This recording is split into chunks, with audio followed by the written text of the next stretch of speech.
Intermediate ఫలితాల్లో శ్రీ చైతన్య నారాయణ విద్యా సంస్థలు కలిసి ర్యాంకులు వచ్చాయని అసత్య ప్రచారాలు చేస్తూ ప్రజలను మభ్యపెడుతున్న వారిపై కఠినమైన చర్యలు తీసుకోవాలని డిమాండ్ చేస్తూ విద్యార్థి సంఘం నాయకులు ఏఐఎస్ఎఫ్ రాష్ట్ర ఉపాధ్యక్షులు ఎం సాయికుమార్ ఆధ్వర్యంలో గవర్నర్ పేట 3 టౌన్ పిఎస్ విజయవాడలో ఫిర్యాదు చేయడం జరిగింది. ఈ సందర్భంగా ఏఐఎస్ఎఫ్ రాష్ట్ర ఉపాధ్యక్షులు ఎం సాయికుమార్ మాట్లాడారు. 2025 ఏప్రిల్ 19వ తేదీన జేఈఈ మెయిన్స్ ఫలితాలు దేశవ్యాప్తంగా విడుదల చేశారు. వేరే రాష్ట్రంలోని విద్యా సంస్థలు అత్యంత ప్రతిభ కనబరిచిన విద్యార్థులు అయిన శివ వికాస్ టోష్నివాల్ లక్ష ఇంటర్నేషనల్ స్కూల్ అహ్మదాబాద్ లో చదువుకొని జాతీయ స్థాయిలో 9వ ర్యాంకు పొందారు. అలాగే సౌరవ్ జేకేఎస్ క్లాసెస్ ఉత్తరప్రదేశ్ లో చదువుకొని జాతీయ స్థాయిలో 12వ ర్యాంకు సాధించారు. అదేవిధంగా ఇతర విద్యా సంస్థల్లో చదివి ర్యాంకులు పొందిన విద్యార్థులను తమ విద్యా సంస్థలో చదివినట్లు నారాయణ శ్రీ చైతన్య విద్యా సంస్థలు దినపత్రికలు మరియు ఇతర సామాజిక మాధ్యమాల ద్వారా ప్రకటన చేస్తున్నారు. ఈ ప్రకటనలో సినీ నటి శ్రీలీల శ్రీ చైతన్య విద్యా సంస్థలకు, సినీ నటుడు అల్లు అర్జున్ శ్రీ చైతన్య విద్యా సంస్థలకు బ్రాండ్ అంబాసిడర్లుగా కొనసాగుతున్నారు.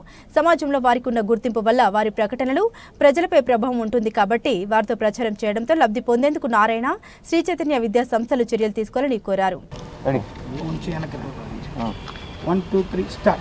ఎం సాయికుమార్ ఏఐఎస్ఎఫ్ రాష్ట్ర ఉపాధ్యక్షులు.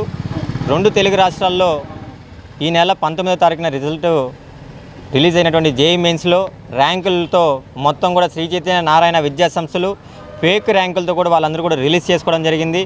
మొత్తం కూడా ఫేకు తప్పుడు ప్రచారాలు చేస్తూ మా కళాశాలలో వచ్చే ర్యాంకులు అని చెప్పి ప్రచారం చేసినటువంటి ప్రచారార్థం చేస్తూ సోషల్ మీడియాలో కావచ్చు, న్యూస్ పేపర్లో కావచ్చు అనేక రకాలుగా తప్పుడు ప్రచారాలు చేసినటువంటి యాజమాన్యాలపైన శ్రీ చైతన్య నారాయణ పైన క్రిమినల్ కేసులు నమోదు చేయాలి. అదేవిధంగా అలాంటి కళాశాలలకు బ్రాండ్ అంబాసిడర్లుగా ఉన్నటువంటి శ్రీలీల కావచ్చు, అల్లు అర్జున్, దికేష్ దొమ్మరాజు గారి పైన కూడా ఈరోజు క్రిమినల్ కేసులు నమోదు చేయాలని చెప్పి కూడా ఈ సందర్భంగా ఏఐఎస్ఎఫ్గా మేము డిమాండ్ చేస్తున్నాం. ఎందుకంటే ఇలాంటి వాళ్ళు బ్రాండ్ అంబాసిడర్లుగా వాళ్ళు లక్షల రూపాయలు వాళ్ళు దోచుకోవడం కోసం కొన్ని లక్షలాది మంది జీవితాలు నష్టమైనా పర్లేదు, వారి యొక్క లక్ష్యం చేరుకుంటారో లేదు, కానీ మా లక్ష్యాలు అయితే మా జోబులు నిండుతాయని చెప్పి పద్ధతిలో ఈరోజు బ్రాండ్ అంబాసిడర్లు కూడా నడుస్తున్నారు. కావున వాళ్ళపైన వాళ్ళు నమ్మి ఈరోజు విద్యార్థులు, తల్లిదండ్రులు, దేశవ్యాప్తంగా కూడా ఉన్నటువంటి విద్యార్థులు వారి తల్లిదండ్రులు నమ్మి ఈరోజు మోసపూరితంగా ఈరోజు మోసపోయే పరిస్థితి ఈరోజు 2 తెలుగు రాష్ట్రాల్లో కనిపిస్తుంది. కాబట్టి వాళ్ళపైన వెంటనే క్రిమినల్ కేసులు నమోదు చేయాలి.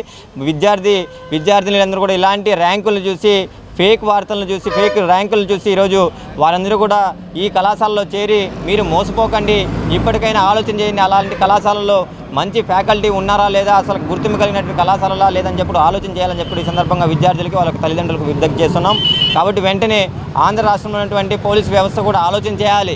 ఏదో తప్పుడు ప్రచారం జరుగుతున్నా, ఫేక్ వార్తలు జరుగుతున్నా, ఫేక్ న్యూస్ని ఈరోజు ర్యాంకుల పద్ధతిలో ఈరోజు అతను సాధించినటువంటి ఘనత అక్కడ కాకపోయినప్పటికీ అనేక రకాలుగా ఫేక్ వార్తలను ట్రోల్ చేస్తున్నప్పటికీ వాళ్ళపైన కేసులు నమోదు చేయరు. ఏదో ఒక రాజకీయ నాయకుడిని, అధికారం పక్షంలో ఉన్నటువంటి రాజకీయ నాయకులపైన మాత్రం సోషల్ మీడియాలో ట్వీట్లు చేసినా, వాళ్ళు మెసేజ్లు పెట్టినా, వాళ్ళపైన కామెంట్లు పెట్టినా మాత్రం వెంటనే పోలీసు వ్యవస్థ స్పందిస్తుంది, వాళ్ళపైన కేసులు నమోదు చేస్తుంది. కానీ ఈరోజు విద్యార్థులు, ఆంధ్ర 2 తెలుగు రాష్ట్రాల్లో విద్యార్థులు వాళ్ళు నష్టపోతున్నారు, వాళ్ళ జీవితాలు బలవుతున్నాయి, లక్షల రూపాయలు దోచుకున్నారని చెప్తే మాత్రం వాళ్ళపైన కేసులు నమోదు చేయాలని మాత్రం పోలీసు వ్యవస్థ మా లిమిట్స్లో లేదు. ఇక్కడ ఏమైనా మా లిమిట్స్లో శ్రీ చైతన్య ఉందా, నారాయణ ఉందని చెప్పి ఇక్కడ ఉన్నటువంటి విజయవాడ గవర్నర్ పేట పిఎస్ 3 టౌన్ పిఎస్లో అడుగుతున్నారు. సిఏ గారికి ఫోన్ చేసి ఇక్కడ ఉన్నటువంటి రైటర్ గారు ఫోన్ చేసి అడిగితే అతను మా లిమిట్స్లో లేదు, ఎక్కడైనా ఉంటే ఏ లిమిట్స్లో ఉంది అక్కడికి వెళ్ళి కేసు ఫైల్ చేయమన్నారు. అంటే 0 ఎఫ్ఐఆర్ కూడా ఫైల్ చేసుకోరా అంటే మేము వెళ్ళి అడిగితే కూడా ఫైల్ చేసుకునే పరిస్థితి. అదే వివిధ రకాలుగా ఉన్నటువంటి వ్యవస్థలో సోషల్ మీడియాలో వాళ్ళు ట్వీట్ చేసినా, కామెంట్ చేసినా, అంటే ఎక్కడ ట్వీట్ చేశారని ఈరోజు ఇక్కడ విజయవాడలో నుండి ట్వీట్ చేస్తాడు, విజయవాడ నుంచి కామెంట్ చేస్తాడు, రేపటి రోజున ఇంకొక రాష్ట్రంలో ఉంటాడు, ఇంకో దేశంలో ఉంటాడు, అంటే అక్కడ పోయి కేసు ఫైల్ చేస్తారా? ఎక్కడ ఏ వ్యవస్థలో వెంటనే 0 ఎఫ్ఐఆర్ ఫైల్ చేసే అర్హత, అలాంటి చట్టం కూడా లేదా అని చెప్పి కూడా ఈ సందర్భంగా మేము హెచ్చరిస్తున్నాం. కాబట్టి ఎక్కడ ఏ ఆపద వచ్చినా ఎలాంటి విద్యార్థుల పక్షంగా మీరు ఆలోచన చేయాలి. ముఖ్యంగా ఈరోజు సమాజం బాగుపడాలంటే విద్యార్థులు బాగుంటేనే సమాజం బాగుపడుతుంది. దేశం రక్షత కలగాలన్నా ఏం చేయాలన్నా ఈరోజు విద్యార్థులు చైతన్యం అవ్వాలి. వారు చిన్నప్పటి నుంచి ఉన్నత స్థాయికి ఎదగాలన్నా, వాళ్ళ సమాజాన్ని బాగుపరచాలన్న విద్యార్థి చేతుల్లో ఉంటుంది. కాబట్టి విద్యార్థుల జీవితాలు కాపాడండి. అంతేగాని ఏ రాజకీయ నాయకులుగానో వారు చెప్తేనే మేము ఫైల్ చేస్తాం అంటే ఈరోజు మంత్రి నారాయణ గారు ఉన్నారు అంటే నారాయణ కళాశాల పైన ఈరోజు కేసులు పెడతామని చెప్పి ఆ కళాశాల శ్రీ చైతన్య ఉన్నటువంటి ఎన్డీఏ కూటమి ప్రభుత్వం అధికార పక్షంలో ఉన్నటువంటి 2 కళాశాలలు కూడా అధికారం పార్టీ అని చెప్పి మీరు నిర్లక్ష్యం వ్యవహరిస్తారని చెప్పి ఈ సందర్భంగా అడుగుతున్నాం.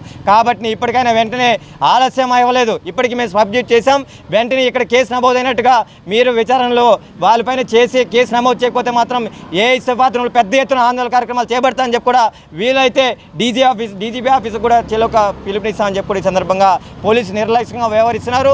ఈరోజు సమాజంలో ఎక్కడ ఏ విద్యార్థి కానీ ఎవరు మోసపోతున్నా వారిని స్పందించుకోరు, వారిని పట్టించుకోరు. కేవలం అధికారం పార్టీ కోసమే పనిచేస్తామనే పద్ధతిలో కాకుండా సమాజంలో ఎదుర్కొన్న విద్యార్థుల సమస్యల కోసం కూడా మేము పనిచేస్తాము. అలాంటి వారిపైన చేస్తున్నటువంటి వారిపైన కేసులు నమోదు చేస్తామని చెప్పి కూడా చేసే విధంగా వ్యవహరించాలని చెప్పి ఈ సందర్భంగా ఏఐఎస్ఎఫ్గా మేము డిమాండ్ చేస్తున్నాం.